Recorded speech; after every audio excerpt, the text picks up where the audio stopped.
morning and thank you for joining us today on The Insight. Remember, The Insight is that program where we x-ray heartbeat of issues shaping our nation by bringing you expert analysts, policymakers, men, women who have lived and experienced these issues. And today, we will examine the wave of defections, the PDP's new direction, Nigeria's ties with the US under the CPC designation. We also assess the new service chiefs, the wait for ambassadorial appointments, the renewed calls for state creation, and helping us to x-ray these issues is Dr. Godson, a public affairs analyst, a researcher, and a psychologist. Doctor, you're welcome to the program. Thank you for having me. All right. This is the conversation starts. Doc, I want us to start with the issue of defections in Nigeria. And I want to ask, what's your position on defections from one political party to the other? Recently, we saw the governor of Bayelsa State decamping from PDP and moving to the APC. If you come to Enugu State, the same fate. When you go across the country from region to region, it's all about defection. What's your take on that, Doctor? As a matter of fact, defection is not a new thing. But when it comes as a tsunami, it looks extraordinary. Okay. Reasons for defection are so many. Okay. Some of them are tangent, some of them are cogent, some of them are not cogent. But the fact remains that politicians always they look in projection. Okay. They like to look beyond what they are.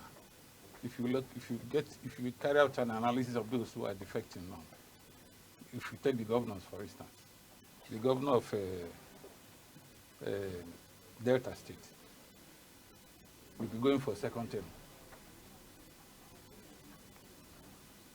The governor of Akwa Ibom State will be going for second term. Will be hoping for second term. The governor of Enugu State will be hoping for second term. The governor of Bayelsa State is completing his second term. I may be looking beyond, because most times, most governors, when they complete their second term, they look forward to going to the Senate. And they want to consolidate and ensure that move by taking proactive measures in terms of. But looking at defection generally, I believe that if I take you back a little bit, when PDP was on the saddle, I remember the then national chairman, Ebulafon, said that PDP will rule Nigeria for 60 years. Because that time, I remember Sullivan, when he was the owner of Enugu State, at Okpukpu Square, he once said that anybody who is not in PDP is not going to, doesn't need to contest election in Enugu State. Okay. By that time, the perception was that PDP has become a big umbrella, as it were, where everybody will be accommodated. And if you are not there, at least you are not sure of the next election results, even when you win. Now, I don't like the idea of people saying that defections could lead to one-party state, one-party system. I was going to ask you that, but now that you're talking about it. Yes, it's not. It doesn't necessarily follow. Okay. Because there are still other 18 political parties. Okay. Where if you know you are credible, if you know you can win an election, you can go to any party and will still win an election. Okay. So defection does not mean that you've guaranteed you are. And whenever you hear defection, it's not 100%. There are people, that's like in Enugu State, there are people who in PDP who didn't defect. Okay. And they will still like to. If everybody goes to one political party, there will be no opposition there. But some people will remain in the party and they still go and contest election in that party against the party that you think that everybody, if you don't go there, you won't win an election. So the politicians most times don't think that way. They are afraid that if you are not in the ruling party, you won't win an election. It doesn't follow. Okay. And of course, many of those political parties are what I call portfolio political parties. You may not I don't, as a matter of fact, I don't know the number of political parties, party symbols I know. Apart from APC, PDP, Labour, I don't know of another. But there are so many of them. So what I'm trying to say is that defection does not guarantee winning election. Okay. People can still stay where they are and they win election. But normally, people should have in mind that as it is now, it seems as APC is everything. But we should be guided by the fact that as a student of history, that empires rise and fall. Okay. There will be someday when APC will crack, definitely. Okay. Because people who are going there never had the initial ideology for which the party was formed. I know how APC was formed. It was a party that emerged from CPC, ACN, and part of Labour. But it succeeded because that time Buhari was from the north, Tinubu was from the west. And if you combine the number of registered voters in northwest and north-south, so northwest and southwest, anybody that wins majority of the elections there will win the presidential election. So Buhari was controlling the north, that he had a massive support for. That was why it succeeded. And then Tinubu was having massive support from the southwest. So that combination was enough to dislodge an incumbent, Jonathan then. Okay. So I'm only trying to say defection is normal. But sometimes, at a point, that house that is accommodating, I still believe that most politicians are members of this strange bedfellows. Okay. They're only being driven by their ambition and how they can win election. Okay. All right. You know, Doc, you've talked about the tangent and the non-congruent reasons for defections. But I want to ask, given from where we drew our own politics, the shaping of our country, party politics, talk about the UK, the United States, for example, where you talk about ideological differences and political parties.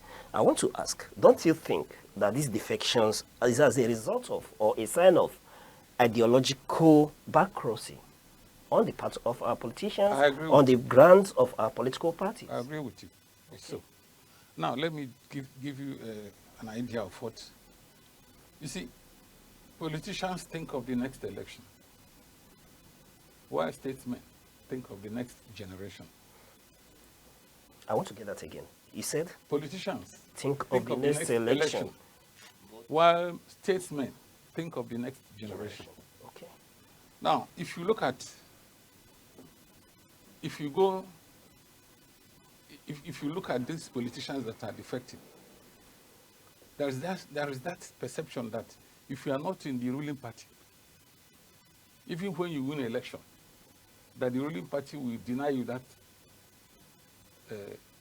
success for somebody who didn't win but belongs to their political party. Some politicians believe that if you are with the party and the center, you can guarantee success in an election. Even when you did, they believe that the election will be rigged in their favor, okay, whether they like it or not, whether the opponent likes it or not. But the fact remains that the trajectory is changing. People's perception about politicians is changing. And even their people's, people are now thinking that, let's look for a good candidate. No matter which political party he belongs to, they will vote for him. But the question is, if you vote for that candidate of your choice, will that result be upheld?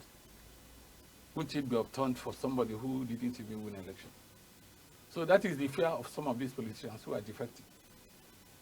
If you are not in the center. But the fact remains also that if you are with the party at the center, you stand a better chance of having I remember the former chairman of NPP, during NPP, MPN. Let me remember his name. He said that he described it as political synchronism. Okay. If you are with the party at the center, Abuja, if you are with the same party with the president, you can always have easy access to him. Okay. And whatever he gives to you, you throw it to the state. And then the state will throw it to the local government and then to the community. But if you are not in the ruling party, the ruling party may have majority governors. There could be a time when they will meet with the president and they discuss something with him which you wouldn't know. Okay. If I take the defection of Peter Mba, for instance, in Enugu State. Within this period, previously, when the president wants to appoint a minister, he confides on the state governor if he is in the same party with him. Okay. Most times, the governor recommends, and the president finds it difficult to reject such a recommendation. But if you are not with the ruling party at the center, the president will choose anybody he likes. He wouldn't tell the governor who is not in the same political party with him to give him to suggest a candidate, somebody for the post. So it's something that helps if the person has the people at heart. Okay, so I'm only trying to say that there's nothing bad in being at the party at the center, but people should know that history has it that empires rise and fall. Empires rise and Fall. Okay. There will be a time the crisis being witnessed in PDP today. Nobody expected that such a thing will ever happen. Okay. It is there today and it's still festering. Because people who were there, the founding fathers of this political party, PDP, is not what the people who are there now are doing. So I'm saying that there's nothing bad in defection. Okay. There's always a purpose, either to protect your votes, because the president or the president will appoint whoever is going to be the umpire, the electoral umpire. Okay. But I believe also that it is not always true. There are places where people will still win election when they are not in the party at the center. Okay. And the people are now getting ready even to shed their blood to ensure that the votes count. If you had the national INEC chairman recently, he had always told Nigerians that this is an election where Nigerians will celebrate, clean, free and fair election. We take him by his words. And if it is done, there is no question of if you are not in the APC or a PDP, you won't win election. People will go to any other party and win election, provided the votes count. Okay, provided the votes count. And I know that you've thought about defections not being an issue. People can and should defect when they want. And then you did talk about synchronism with the center, and then statesmen, being those who think about... the name. Ikoto was the chairman of NPP when Jim Obodo was the governor of Anambra State. Okay. He was the state chairman. The person who said it. Okay. Now, but I want to ask of a long-term implication of this on our polity, bearing in mind the state of our opposition parties. PDP is in crisis, like you've mentioned. Labour is not there. The new party, the coalition party that we are talking about, are nowhere to be seen. Now, if I flash my back to when the former American Secretary of State, Mrs. Clinton, when he came to Nigeria, that time PDP was holding sway all around. I remember she told the opposition to come together, form a stronger alliance with that they can dislodge PDP that time. And that was what Buhari and others did, and they dislodged PDP. If the opposition feels that if they march together with good conscience and they're ready to concede even their ambition for a better person and a better purpose, they can still give APC a very strong, run for their money. Okay.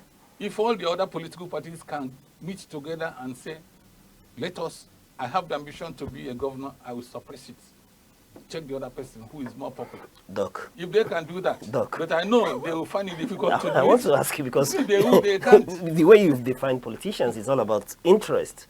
I don't think it's possible for them to suppress that interest. This is the only way you can, even if you don't dislodge APC, you give them a run for their money. Okay. But they can't. They can't. Okay. Take, for instance, if you look at the ADC now, it is almost checking that Atiku should be the presidential candidate, even though they have never been primaries. Peter Obi looked at it and felt he had no chance. Nobody can say where he is now. They are still nothing about. I thought was what happened when Peter Obi went defected to a Labour Party. He saw he couldn't get the ticket from PDP, and he went to Labour Party and gave everybody a run for their money. Okay. So it doesn't mean if you are popular, you can give. The important thing is that you show that you are popular. Even if you lose, your opponents will know that it was not easy. Okay. But the fact remains that the opposition now cannot come together. Even in PDP, all the crises here, what stops them from coming together and say, let us stop all this rubbish. Let us look forward to making our party a strong one once again. Okay. But they are not. Okay. They have two factions now. Yes, and I was going to ask you your opinion on those factions. We've seen differing court judgments. The court in Abuja has said the party should not hold a convention until they revert to the constitution of the party and of the Federal Republic. Yeah, and now we are seeing another high court in Oyo giving a counter judgment on the same issue. Now, the PDP National Working Committee has suspended the National Secretary, the National Organizing Secretary, and the party legal advisor for 30 days for anti-party activities. And we've seen the same suspended secretary with the organizing secretary and others now suspend the chairman, bringing in Abdurrahman as the acting national chairman. What a drama.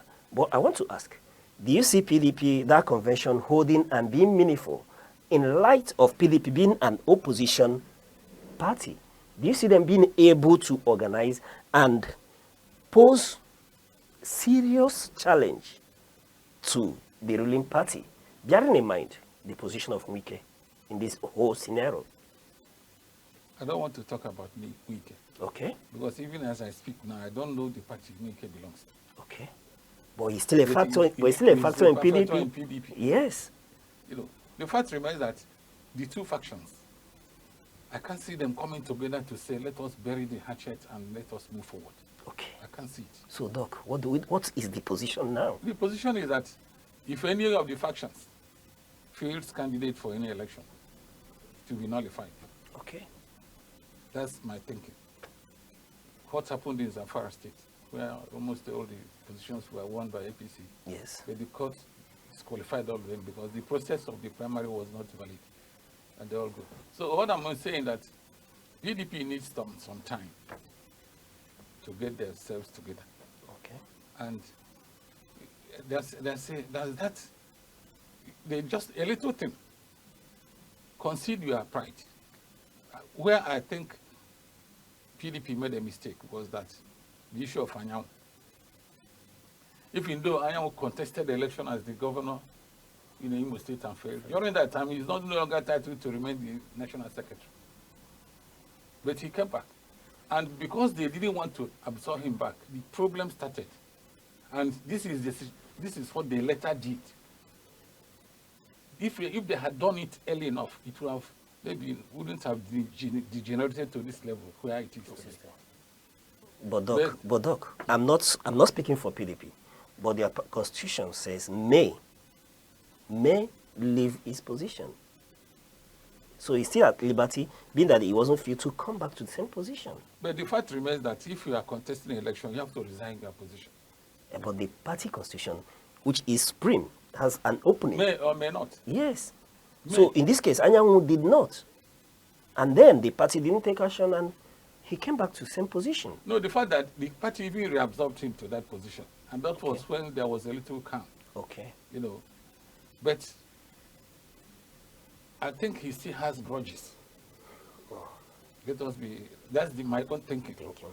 I think he still bears some grudges for PTP to have treated him that way. And he's a good ally to Wike. Yes. Who you don't want to speak about? No, everybody, I don't know whether Wike belongs to PDP or APC. If you ask him, he'll say that he's in PDP, but he's working for APC. Okay. It is his right. Okay. If the president sees a good material that can work for him and he accepts to work for him, what is bad about it? All right. Let's stay away from the controversies in the PDP. But the fact remains that they still, the time may not be in their favor. This crisis as it is today may fester till the time the election process will begin. Okay. I wanted to stay away from these whole issues, but I want to ask, now that you've talked about it, take PDP away from the question. Do you see a viable opposition against President Bola Ahmed Tinubu come 2027? I don't see any. I don't. All right.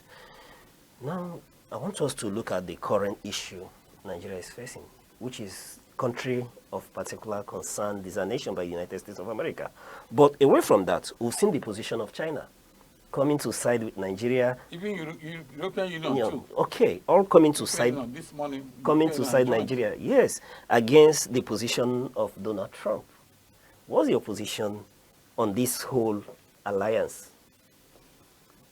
You see, I don't want to be vulgar. Okay.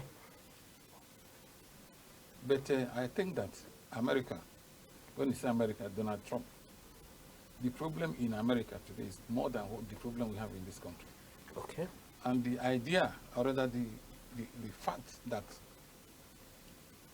if I'm using the word genocide, if we look at what genocide actually means, even the dictionary meaning, or encyclopedia, genocide is a station where the state sponsored deliberate killing of people, maybe a tribe or a religious sect, and the government is aware of it.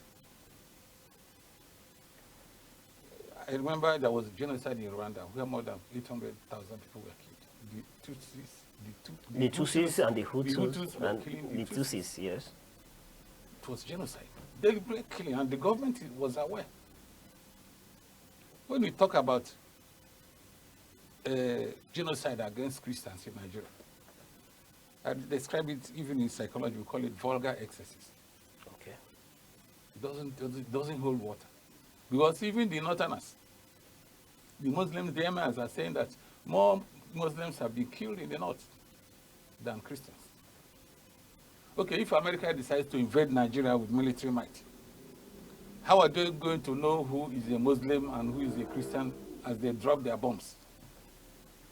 Will their bomb distinguish between Muslim and Christian? The Muslims in Nigeria have not cried out to say that they are, sorry, the Christians have not cried in Nigeria saying that they are being killed. The bomb does not know who is there or who to, the bomb does not choose whom to kill or whom not to kill. So I think, I look at this, that threat is, to me, is not called for. Will America invade Nigeria for what? The fact is that the media also has blown this issue out of proportion.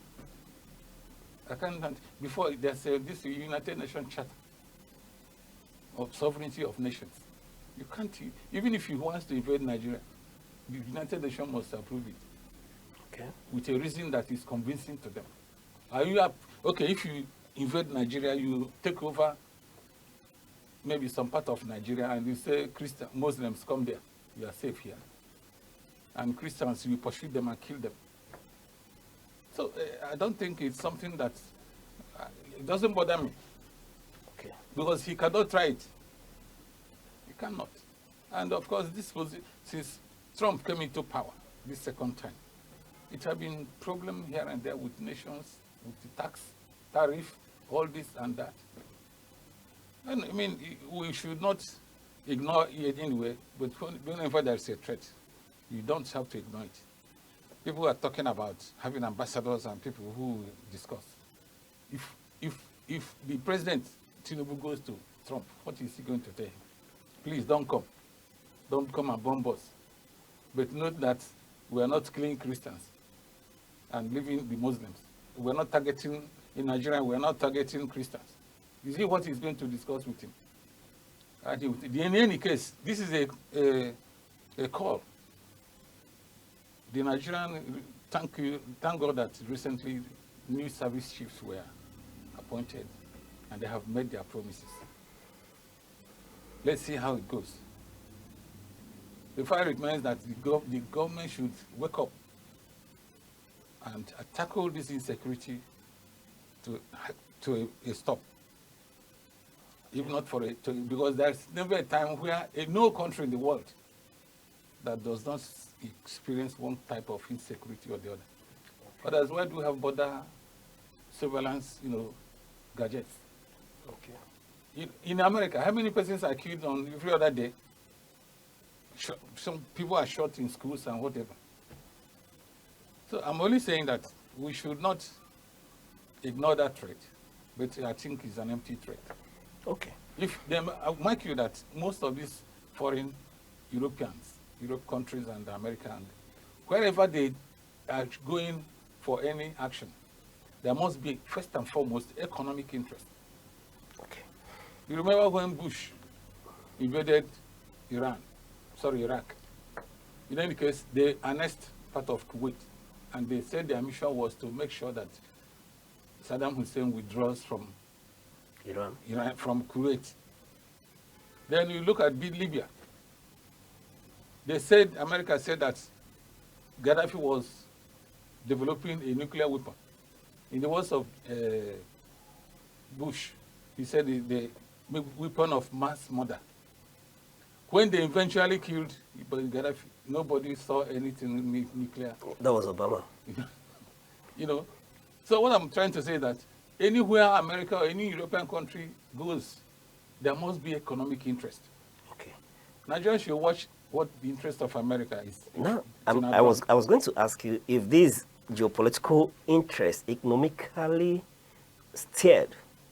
I mean, the interest in Nigeria, is there a geopolitical interest in Nigeria, being that China too is not taking the position they are taking? Yes, but the fact remains that China, whenever China speaks, America does not ignore it. Okay. And whenever America speaks, China does not ignore it. They know it themselves. Okay. For now, this threat is condemnable Okay. in its face value. But whatever interest China has or European countries have for now, at least they have shown that they don't like this kind of threat on a country that is sovereign. All right. Doc. So let's wait and see the economic interest America has for them to come to save, because the impression is that they want to save the Christians from being murdered. Okay. The Muslims are not being murdered. Let us see how they protect the interest of these Christians in Nigeria, Okay. as it were, against the Muslims. All right. Doc, now that we're talking about it, is insecurity. Don't you think that the Nigerian government is complicit? They are complicit in this. When you talk about insecurity in Nigeria generally, and this, many have said, is a wake-up call for us to do more on security, because people are dying every day. Yes. And if it takes America coming to Nigeria to make Nigerians safe, that should be welcomed. How do they come? How are they going to me to do it? If America comes to Nigeria today, how are they going to make Nigeria safe? Okay. How? But many have argued towards the If they want to help us, then there are some weapons given to Nigeria by America, and still they have some conditions on how to use them. Doc. It's not total. But Doc.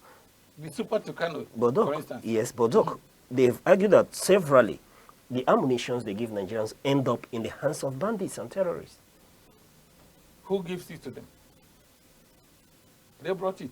Even if you gave it to Nigerians, who give it to the bandits?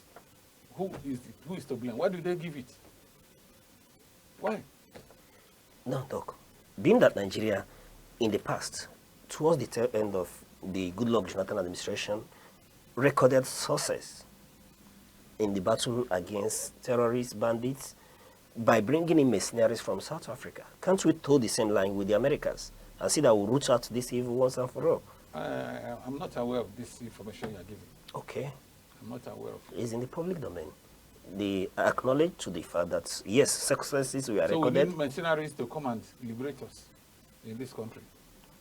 Doc, don't you think we are failing in this regard in liberating Nigerians? No, I think we have made, let us be frank. Okay. The question of taming insecurity in Nigeria is a marathon race. Okay. It's not a dash. All right. It's a work in progress. It's not a destination yet. All right. It's a process. In fairness to Nigerian Army and our security agencies, they have done some good work. Okay. But the fact is that what type of war are we fighting? Is there a type of war where there is a red line? The enemy is the other way, and we are here and we are fighting, like during the Nigerian Civil War. Nigerians were fighting the Igbos, the Biafrans per se. There was a red line. In this battle, in the present insecurity situation in Nigeria, is there any red line? Amongst us here today in Enugu, there are people who are killing Igbos, and they call themselves unknown government. Who are they? Do you know the number of Igbos that have been killed, people from Southeast that have been killed? Are they Muslims? Is it Muslims that have been killing them? Nobody talks about it. So I'm only trying to say that it's a guerrilla warfare. Within the streets, within the kidnappers, the bandits, they come to the market and buy, mix with the people. You don't know them. Okay. So it's not a type of war where there is a red line. So you don't expect that it will end one day. Look at what happened in Colombia, the FARC, the Tamil Tiger in Sri Lanka, the Tuaregs in Mali. Where were they? It's a battle that lasted for so long. There was no red line. If there's a red line, Nigerians will mobilize their forces and flush them out. They say some of them live in the bush, and they migrate from one bush to another. You don't know them. They can come in with a brand new car, attend evening functions in the town, and go back to where they are. So it's not a type of war that you can say within this period it must end. All right. Dr. Godson, before we go on a short break, I want to ask, talking about the ambassadorial issues, I want to ask, this prolonged delay in appointing ambassadors, what do we term it? Strategic caution or administrative derailment? As a matter of fact, the ambassadors were supposed to have been appointed long ago, to me. But this morning I learned that the federal government has started the process of appointing ambassadors. It's not too late, but it is a little bit late. Okay. If we had ambassadors, whenever there is this kind of crisis, or rather misunderstanding, the ambassadors will always intervene first at the ambassadorial level with that country, of their host country. But, so I think that it's important that we appoint these ambassadors now to administer the host countries that were there. It's not just the foreign affairs officers and whatever. It's different from an ambassador. So I think it is time now for the president to appoint ambassadors. Okay, but I want to ask, what do you, from your own opinion, what do you think that could have accounted for this delay so far? Because this is the first time in Nigerian history, in known history, that will have this lengthy delay in such appointments. Well, I don't know his reason. I can't hold it for him, but I know he's supposed to have done it earlier than now. All right. On that note, we'll go on a short break, and when we return, we'll continue to look at these issues and the issue of state creation in Nigeria. The Insight with Uche Osai. Having the political will to confront whatever is the challenges. Igbo man wrestles with the tortoise that had a lot of ingenuity, a lot of ideas, and the tireless. It will take the bold mind of government in power to say, let there be electoral reform, no matter whose heart is God. I was there. We did everything. All of us came and supported him with our last blood. In-depth analysis, expert views, real voices. Uncover the stories shaping Nigeria today. Deep dive, honest, unfiltered, only on The Insight with Uche Osai on Aneke TV.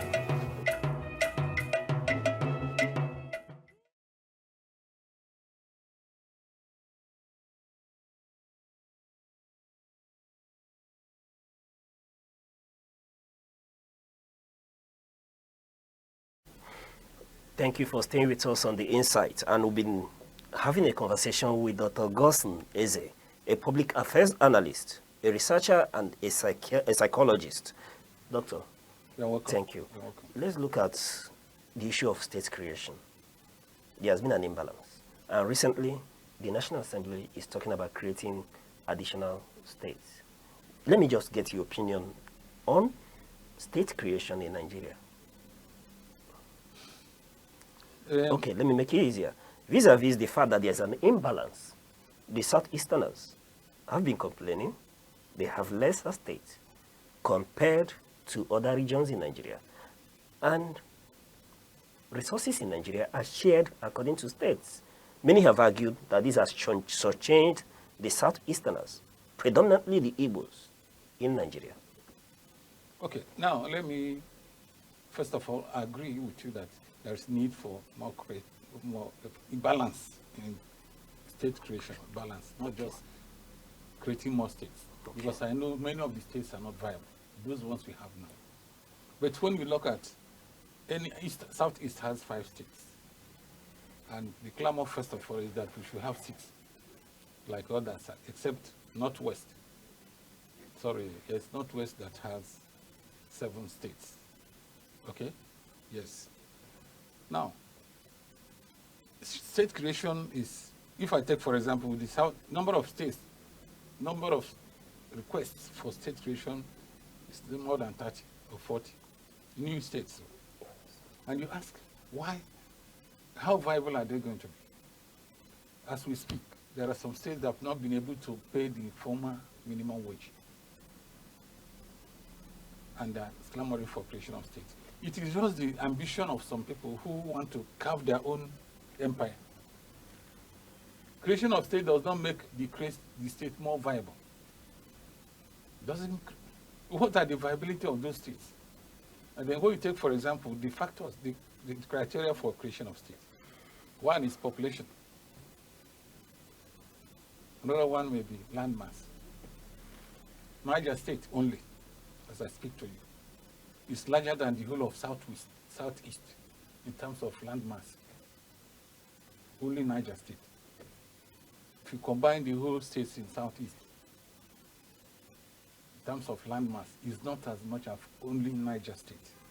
And when you create a state, you talk about when you talk of urban development, you talk about the size. If you go to Anambra State, for instance, from Agolo to New, you cut across about 10, 11 communities. You won't even know when you go from one community to another. And if you are going to provide like electricity, within 10, 20 kilometers, you have cut across 10 or 11 or 12 communities. But in some other states where there is land mass, it will take you what it will take you to put electricity from Agulu to maybe Nobi will not be as much as what you take from a area where there's a land mass. The same thing with the ecological problems that are associated with it. But in any case, population is important. If I don't know actually the population of Southeast now, but I know that of the electoral population, eligible voters in Southeast. Among the other zones, Southeast is the lowest. And sometimes you ask, in the Southeast, they want one more state at least, for instance. If you ask them, which particular one do you want? People want Anoma, people want Abia. Sorry. Aba State. Adada State. Orashi State. Etiti. Ekiti State. Equity State. If you call all of them together and say, choose one, there'll be stalemate. The idea is good. Some are even 6 local governments and they're demanding for a state. It is because some people want to carve out their own empire where they can have opportunity of being governor or having anything. Because it's not a state like Texas in the US has more resources than these states in Southeast. So viability is important. those ones we have we been able to harness all the resources, material, human, and financial resources that can make it viable? That's the, so, but all the same, we want to have as many states, Southeast ones is being changed per se. Let us get one, have 6 with others, and then when we get 6 with others, then those others will start requesting for another one to be equal with Northwest that has 7. So the demand for it is endless. But I think let us get it first and see how it works, provided we agree on one. But Dr. Godson, let's say you are to advise the president on this issue direct. What will you be telling him? There are constitutional provisions. It's not just the president. It's the only general military that... No, beyond the procedures, beyond the constitutional mapped out procedures, what will you be telling him? You've talked about viability of states. You've talked about geographical landmass. What will you be telling the president in this regard? Your advisor to the president on this issue? No, listen. This matter, it's not a matter the president can take a decision alone. Okay. There's a constitutional provision. Okay. Very rigorous. So the president will just be watching. As soon as the National Assembly goes through all the processes according to the Constitution, the president has no option than to sign it into law. Okay. But the president can influence? Influence what? The process. I don't know. I don't think so. Okay. I don't think so. Okay. Influencing it means infringing on the authority of the National Assembly. The process is very clear. It's not ambiguous, but it is rigorous. But Dr. Godson Eze will be in support of additional creation of states in Nigeria. Well, no. Let us get Southeast first. Okay. Before we move to... Before we move into Nigeria. All right. All right. All right. Moving away from the issue of state creation, I want us to look at the issue of industrial actions in Nigeria. Resident doctors are currently negotiating on strike. ASU just came back from a warning strike and are mooting to go back. Not talk about Pengason and other trade unions. It's been an issue in Nigeria, Dr. Godson.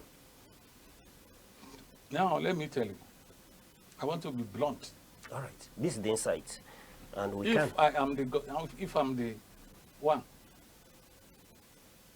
when you talk of industrial action, there is always an employer and employee. Okay. Civil servants in this country are employees of government. The Nigerian Nigerian Labour Congress, yes, and TUC, all of them fall under. They are the people who are speaking on behalf of the rest of civil servants in this country. What percentage of civil servants in this country can you guess, compared with population of Nigeria that is about 220 million? Getting to me, having a civil service job is not a right, it's a privilege.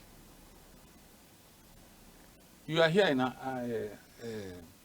Aneke TV. yes. Can you ever think of going on strike? It is the private sector that is sustaining the economy of this country.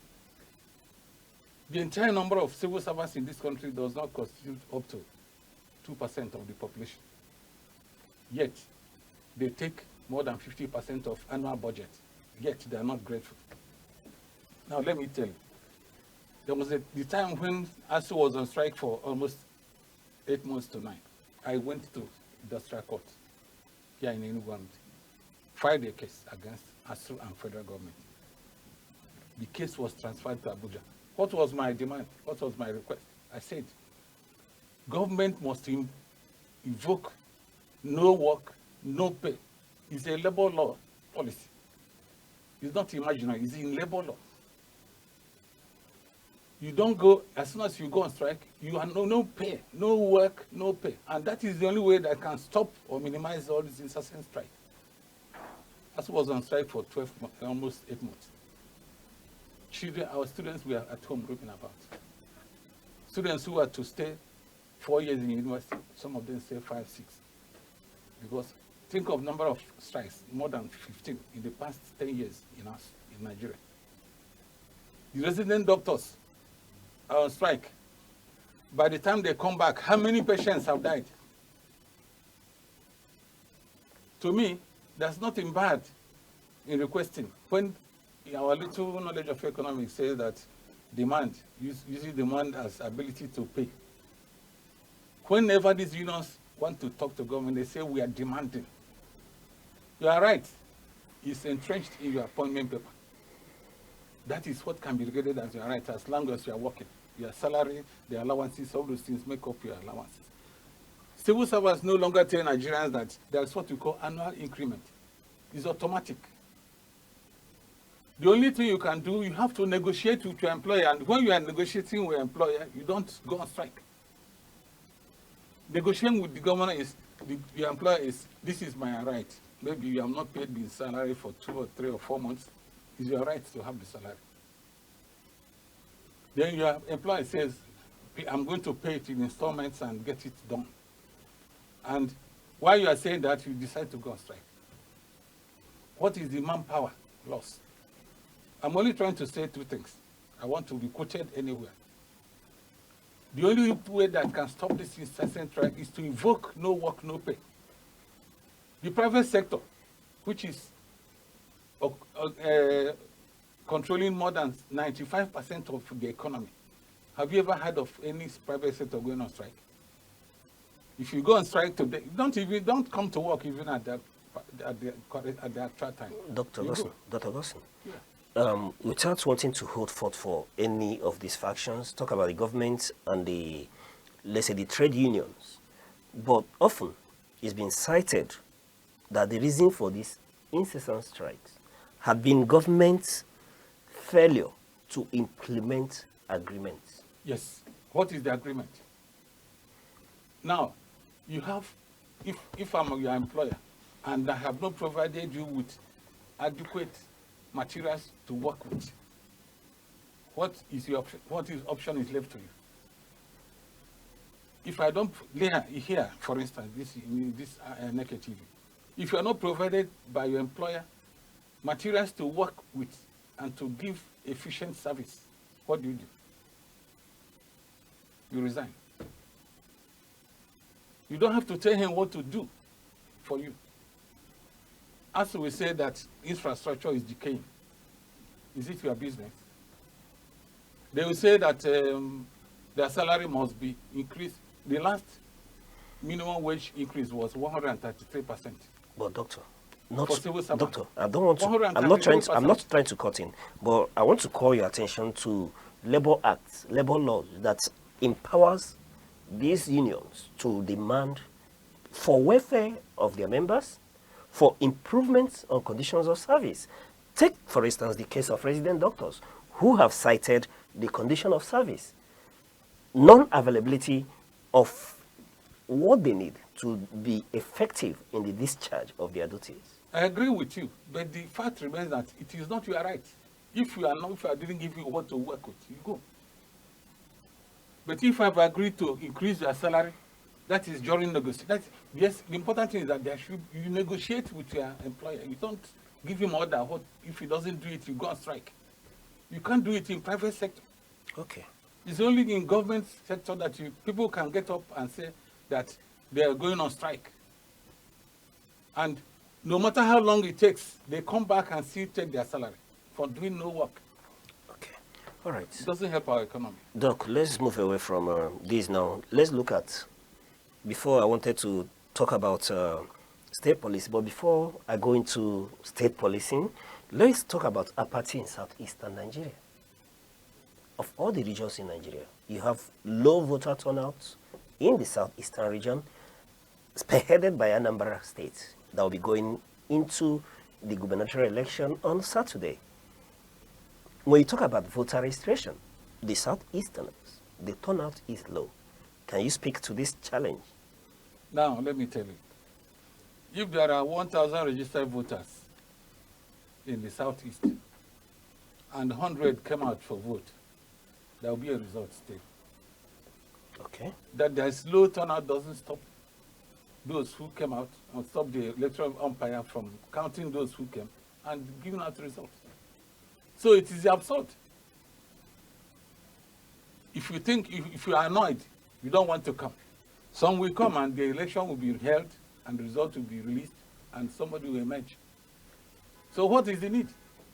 But what do we do to encourage people to come out, given that this turnout influence? Apart from this, anyway, there could be the fact that when people vote for whom they like, when the result is released, is somebody they didn't vote for that will win. Okay. So it discourages people. It makes people feel, what am I going to do? When they have already written the result, that's what they will say. All right. So that could be one of the factors. But the fact is that it is your right to go and vote, whether it is counted or not counted. At least you fulfill that righteous thing. But you should know that even if you didn't come, it's just like if you are sick and you didn't want to go to hospital. You say, I won't go because these people, I don't know, they charge a lot of money and their services are not very encouraging. You ruin your house and die. You don't say you won't vote because they are not doing the right thing, what you want them to do. Those who voted, they will count the results and see, release the result. But to me, I feel that it's better you go and vote. And maybe, by the grace of God, your vote will count. Okay. And one thing is this, when people don't go to vote, there may be a candidate they think will win or will not win. They are preempting the outcome. Because of that, they wouldn't like to go and waste their time in their words. Or maybe, why do I go and vote? After, at the end of the day, they will just call whom they like. Doesn't mean that. All right. So that party is not, let me also inform you that it's not only in Southeast. Look at the number of registered voters in Nigeria. For now, it's about 60-something million. But at the end of every election, you don't have more than 20 million voters. So that's it. All right. Before I let you go, I want to get your final thoughts on the issue of state policing in Nigeria. There was a time I wrote a letter to the Inspector General of Police, then suggesting what could be done to make police more